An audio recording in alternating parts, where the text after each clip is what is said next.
Hey guys, how's it going? Eu sou o Dave Lee, de Dave Lee's English, e hoje eu vou falar sobre Big Brother and Beyond, Big Brother e além. De onde vem esse termo, Big Brother? Vamos falar sobre isso e muitas outras coisas, mas vou te avisar que esse vídeo será principalmente em inglês, então talvez será desafiador por algumas pessoas, mas fique comigo até o final, acho que você vai aprender muitas coisas. Então, vamos começar. Big Brother. Big Brother em inglês simplesmente quer dizer irmão mais velho. Por exemplo, quando eu nasci, meus pais já teve um filho e ele era meu Big Brother. He was my Big Brother. Quando minha irmã mais nova nasceu, eu era Big Brother dela. I was her Big Brother. Mas claro, Big Brother hoje em dia quer dizer muito mais que isso. E por quê? Isso é por causa de George Orwell. E agora eu vou falar mais em inglês, tá bom?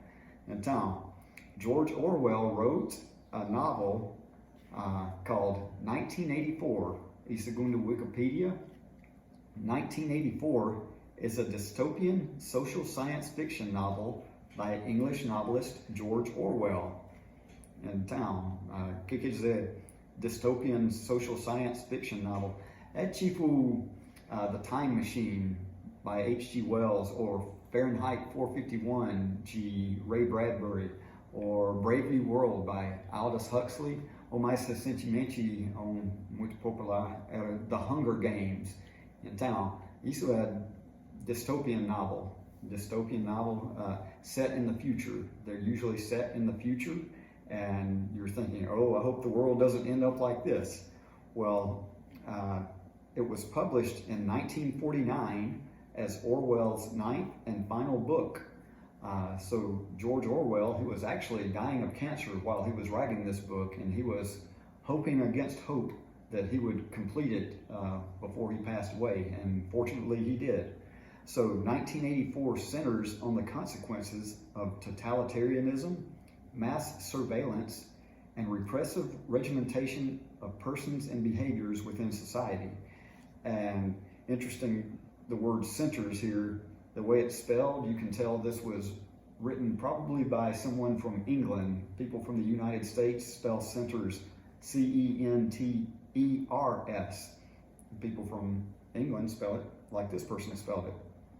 So, more broadly, the novel examines the role of truth and facts within politics and the ways in which they are manipulated.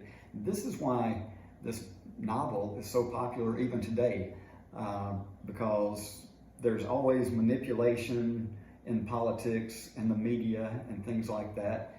And so the book stays relevant. In fact, if you were a high school student in the United States or many other countries, 1984 may be required reading, along with another shorter book by George Orwell called Animal Farm. So if you are interested in reading a good book, but you think, this book is too long, 1984 is too long, Animal Farm is less than 100 pages, so that may be a good option for you. But the story takes place in an imagined future, the year 1984, when much of the world has fallen victim to perpetual war, omnipresent government surveillance, historical negationism, and propaganda. So let's break these down. Perpetual war, there's always a war, siempre tem guerra. Omnipresent government surveillance, everywhere you go, the government is watching you. That's where the Big Brother comes in. Historical negationism, in other words, if there are pieces of history that the government or the media doesn't want you to know about, they just get rid of them. They don't let anyone talk about them. And propaganda, which was a big deal in the Soviet Union, and the Soviet Union was a large power in the world when George Orwell wrote this book. Remember, it was published in 1949, just a few years after Hitler and the Nazis had been defeated, but communism in the Soviet Union was definitely on the rise. So, part of this has to do with the party who employed the thought police to persecute individuality and independent thinking. So in the book, there's this group called the party, Partita, who used the thought police to keep people from expressing their individuality. They want you to do exactly what the government wants you to do and want you to think what the government wants you to think. So here's where we really get into it. Big Brother, the leader of the party, enjoys an intense cult of personality. Have you ever heard that term, cult of personality? It's when one person is so popular and they achieve their popularity or maintain their popularity by manipulating the way people think and talk about him. So despite the fact that he may not even exist, and during the whole book, I won't spoil the book, but I'll tell you that we never find out whether this guy, Big Brother, even really exists or not. So let's go on down. This is what really is interesting about the book 1984 to me, is that it popularized a term people call Orwellian, like George Orwell was the author. And so when people use the word Orwellian, they think about a world where this kind of thing is going on. Like, especially you hear the word Orwellian doublespeak. Doublespeak is another word that George Orwell invented. It's when people say one thing but mean something else, like politicians or people in the media. So, and the most famous term from the book is the term Big Brother, because it meant Big Brother is watching you. It means no matter where you go, no matter what you do, Big Brother is watching you. There's a camera on you and you can't escape. So he also invented the word doublethink, thought police, thought crime, newspeak, memory hole, and this is interesting, 2 + 2 = 5, trolls, 2 minutes, hate, telescreen, and room 101. So there are a lot of words. It's interesting in English. English already has thousands and thousands of words, of course, but George Orwell invented several more words or several new meanings for words in this one book, 1984. And by the way, I heard that, or I read that William Shakespeare invented over 700 words in his plays. If he couldn't find an English word that he liked, he would just invent a new one. So, but let's quickly look at a few of the most famous quotes from 1984. And the first line goes, "It was a bright, cold day in April, and the clocks were striking 13. What? No, it was a bright, cold day in April. That's a little strange in itself, because April is the beginning of spring. Spring begins about March 20th, March 21st. So April shouldn't really be cold. And it says the clocks were striking 13. I know in Brazil, a lot of people think in 24 hours, but in England and a lot of other countries, people usually use 12-hour clocks. So the clocks were striking 13 is just strange from the very beginning. And here's another famous quote. Said, "Always eyes watching you and the voice enveloping you, asleep or awake, indoors or out of doors, in the bath or bed, no escape. Nothing was your own except a few cubic centimeters in your skull." And so if you've ever seen the show Big Brother, that's the concept here. No matter where they go, there's always a camera on them.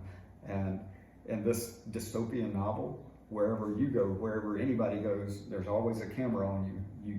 You can't say or do anything without being seen and heard. And this is another famous quote. Who controls the past controls the future. Who controls the present controls the past. That's kind of when the media and the politicians are all together. Sometimes they want to get rid of information they don't want you to hear, and they want you to focus on this information over here. That's what that's talking about.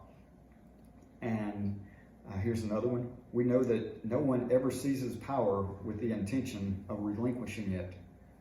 In other words, when a politician gains power, He doesn't gain power so he can give it to the people. That's super rare. That's very rare. In fact, one rare exception was George Washington, first president of the United States. He was elected to 4 years. He was re-elected, and many people wanted him to be president for life. He said, no, I'm not going to do that. That would set a terrible precedent. And so that was his philosophy. But most people, when they seize power, they want to keep it. And here's another famous quote. Don't you see that the whole aim of Newspeak is to narrow the range of thought? In the end, we shall make thought crime literally impossible because there will be no words in which to express it. Okay, so you have the word thought crime in the book, and this is one of those words that's in the English vocabulary now. Thought crime is thinking what the government did not want you to think. So if you thought something contrary to society, contrary to the government belief, that was a thought crime. And Newspeak was when they redefined words and eliminated words so you wouldn't even be able to say these thoughts you had unless what you were thinking lined up with what the government and society said you should think. Very, very scary. Okay, freedom, now this is another great quote. Freedom is the freedom to say that 2 + 2 make 4. If that is granted, all else follows. In other words, if you're able to tell the truth, everything's good. What they were doing in 1984 was forbidding you to tell the truth. And this is one I saw many, many times, this quote during the election. It says, every record has been destroyed or falsified, every book rewritten, every picture has been repainted, every statue and street building has been renamed, every date has been altered, and the process is continuing day by day and minute by minute. History has stopped. Nothing exists except an endless present in which the party is always right. So when Joe Biden and Donald Trump were competing against each other during the election, I saw that quote pop up so many places, so many times. And here's one more quote. And if all others accepted the lie which the party imposed, if all records told the same tale, then the lie passed into history and became truth. Who controls the past ran the party slogan, controls the future. Who controls the future, who controls the present controls the past. So it's kind of like, I think Goebbels, Hitler's propaganda minister, said, if you repeat a lie often enough, it becomes the truth. So that's kind of the idea behind that quote. So there's a good warning, a lot of interesting things in the book 1984. If you are wanting to learn more English and you're at a level where you can understand what I'm saying right now, this may be a good book for you to read and explore and to expand your vocabulary. So just wanted to throw that out, and thanks for watching. God bless you, and we'll see you next time.